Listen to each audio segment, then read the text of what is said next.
Hi everyone. In this video, we will discuss all the practical questions of chapter 2.2 from Python revision 2.2, that is Python sequences, dictionaries and sorting.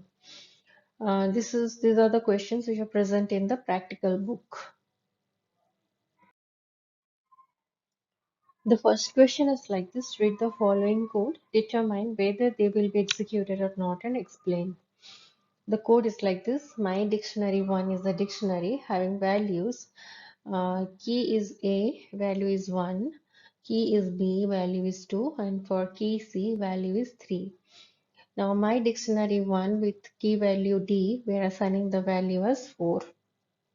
Now print my dictionary 1. But this code is going to give you error. Why? Because the keys of a dictionary should be of non-mutable data type.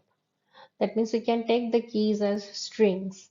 Then the code will give you a correct result. So the corrected code can be like this. The keys have to be kept within uh, quotes. That means that will be considered as string. Now similarly, when you are assigning a new key value pair to the dictionary, the key has to be kept within quotes and that has to be passed within square bracket. The value is 4. Now if you want to print my dictionary 1, then it will show you the content or the key value pair present in my dictionary 1. The next question is like this: there is one dictionary, my dictionary 2, having key value pair like 10, 1, 22, 33, like this. Now it is trying to print the value which is present at key value 1. But actually in that dictionary there is no such value having, no such key having value 1. So there is no such key number as 1, so it will give some error. But instead, if you pass any key number which is present in the dictionary, that is 10 or 20 or 30, then you can get the corresponding value as your output. Now, what would be the output of the following code? There is a dictionary mydict having keys cat, dog, and elephant, and with corresponding values 12, 6, and 23. Now here we are assigning my dict of mouse is equal to my dict of cat plus my dict of dog. That means my dict of mouse means mouse is one more key and its value is whatever value is present at the key cat and the value which is present at key dog. Those two values will be added and that value will be assigned to the new key, that is mouse. Now let's see. If you print my dict of mouse, that means the value which is present at the key mouse, that is 18. That means the value at cat is 6 and the value at dog is 12. Sorry, cat at 12 and dog at 6, and those two are added and give you the value as 8. So the value present at key mouse, that is 18. And if you just print my dict, then it will print the entire dictionary along with the new key value pair that you have added. Next one, what would be the output of the following code? mydict is a dictionary having different keys cat, dog, elephant, and bear having the corresponding values. Now answer is equal to mydict.get of cat, floor division mydict.get of dog. That means get function is used to get the value which is present at key cat. The value which is present at key cat, that is 12, and the value which is present at dog, that is 6. So 12 divided by 6, floor division is done. So the value is 2. The answer is 2. And once you print, the answer will get the output as 2. Now the next question is what would be the output of the following code? Here the same mydict dictionary is there having different keys as cat, dog, elephant, and bear. Now it will print dog in mydict. So it will check whether dog key is present in the dictionary mydict or not. If it is present, then it will return true, otherwise it will return false. Since dog is a key which is present in this dictionary, so this will return the value as true. So you'll get the output as true. Next code is what will be the output of this code? The same dictionary. But here it will print 23 in my dict. So it will search whether 23 is present in my dictionary or not. But it will search only the key part. So there is no such key 23 in this dictionary. So this will return false. Why? Because if you just write this type of statement, any value present in dictionary, then it will not check the value part. It will only just check the key part.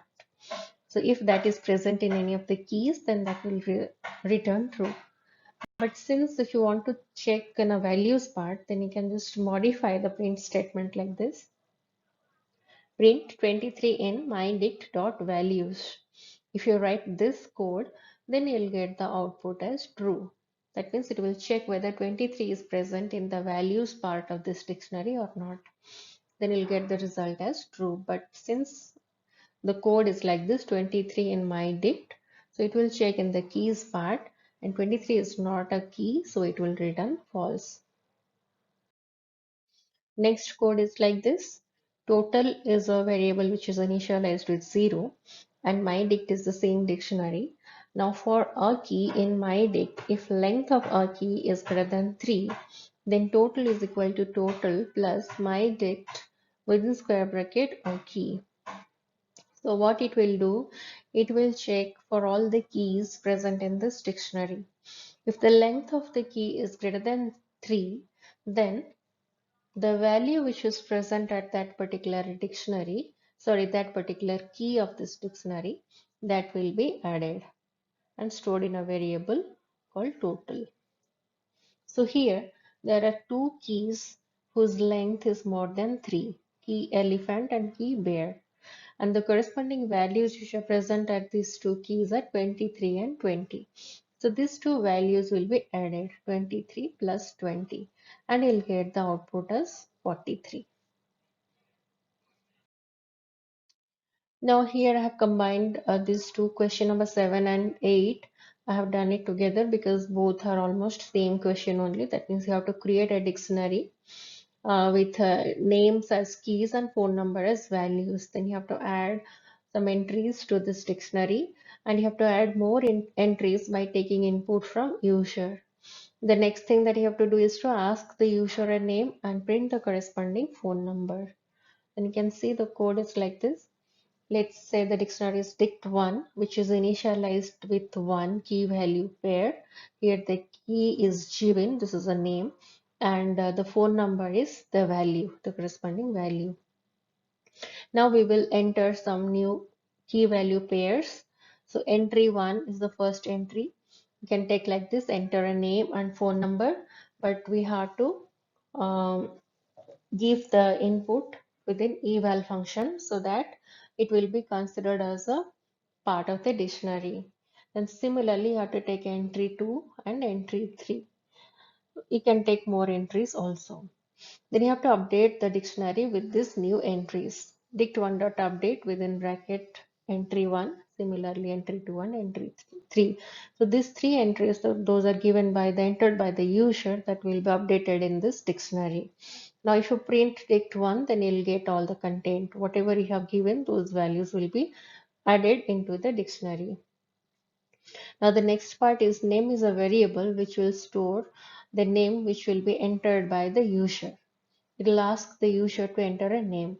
So whatever name is entered by the user, that is stored in a variable name, then it will print dict1 within square bracket, it will pass the name as a key. So whatever is the name that is passed by the user, it will check what is the value present at the corresponding key.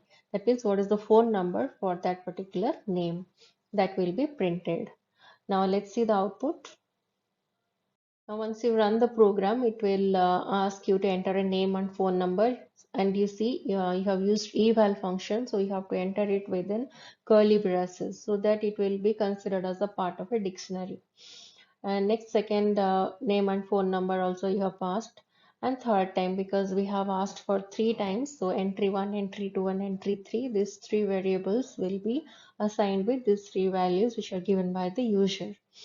Now we have written the print statement, so it will print the content of the dictionary, which is like this. Already it was having one key value pair, and the user has entered three more key value pairs, and altogether there are four key value pairs which are there in this dictionary that will be printed like this. The next thing, it will ask to enter a name. Suppose we are entering a particular name called Samarth, then it will check what is the value or what is the phone number for this name. So whatever is the phone number, that will be printed as the output. The next question is, given a dictionary with five students' names and their marks, write a program that prints the dictionary contents in the ascending order of marks. Now let's do this program.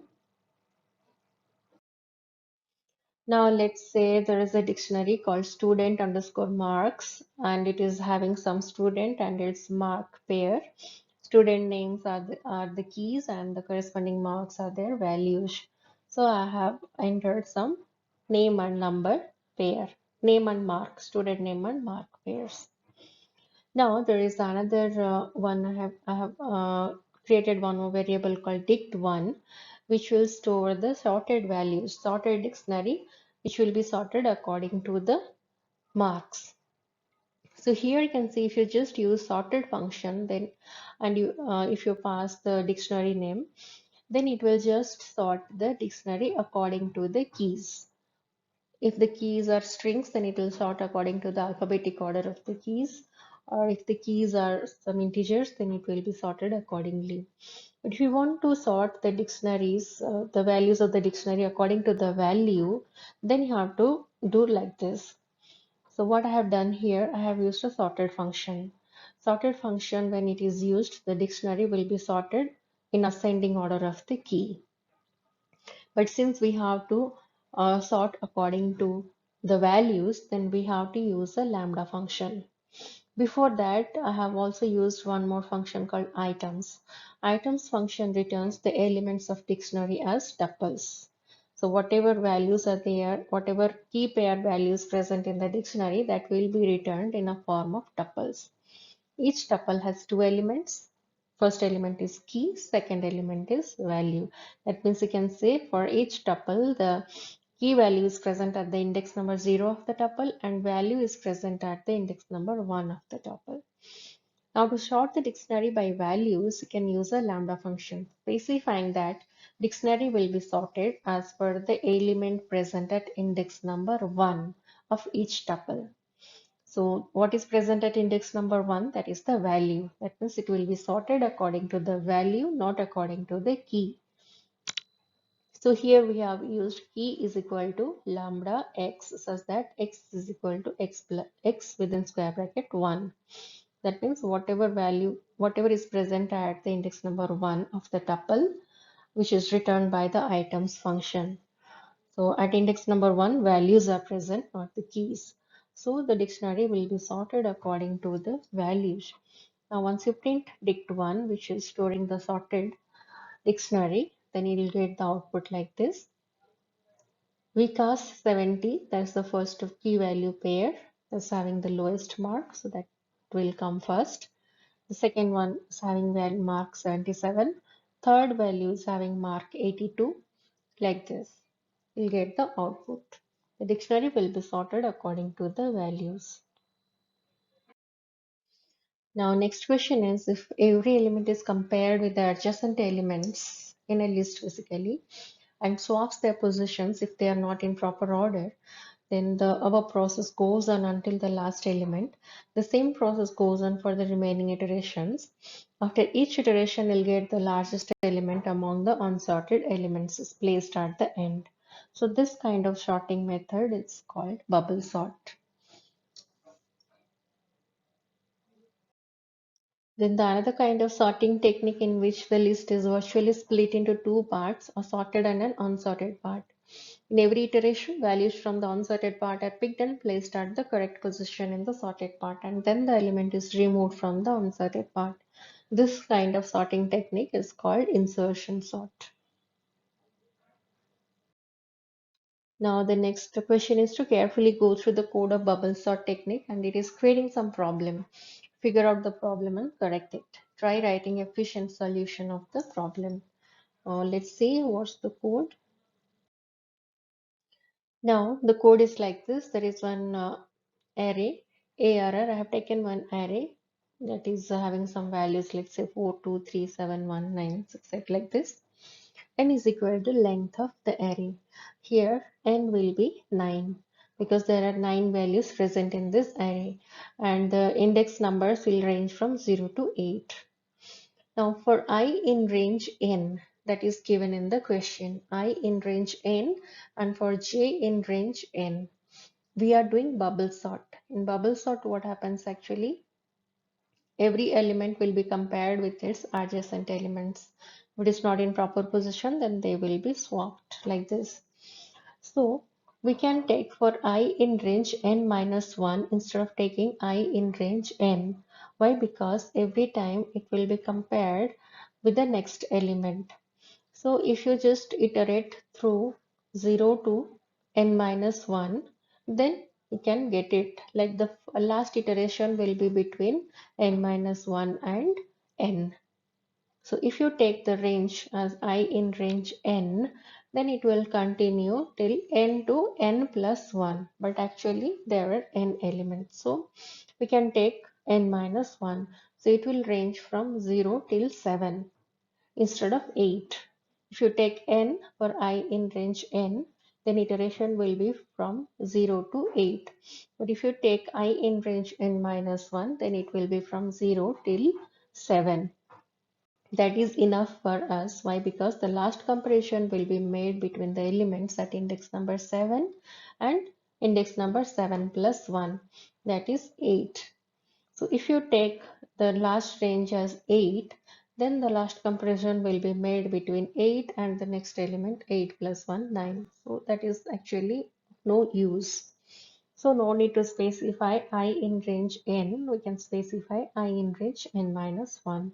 Similarly for j in range n, no need to specify j in range n because as last I elements are already in place, so we can take the range as n minus 1 minus I. I will range till n minus 1 and j will range n minus 1 minus I because the last I elements will be sorted.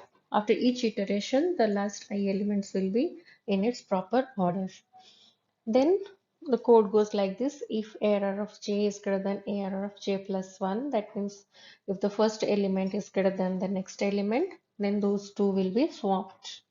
Then finally, it is printing the whole array which is already sorted. Now let's see the output. You can see you get the output as a sorted array. The array will be represented in a ascending order. So if you just make these two changes, then your program will be efficient and error-free.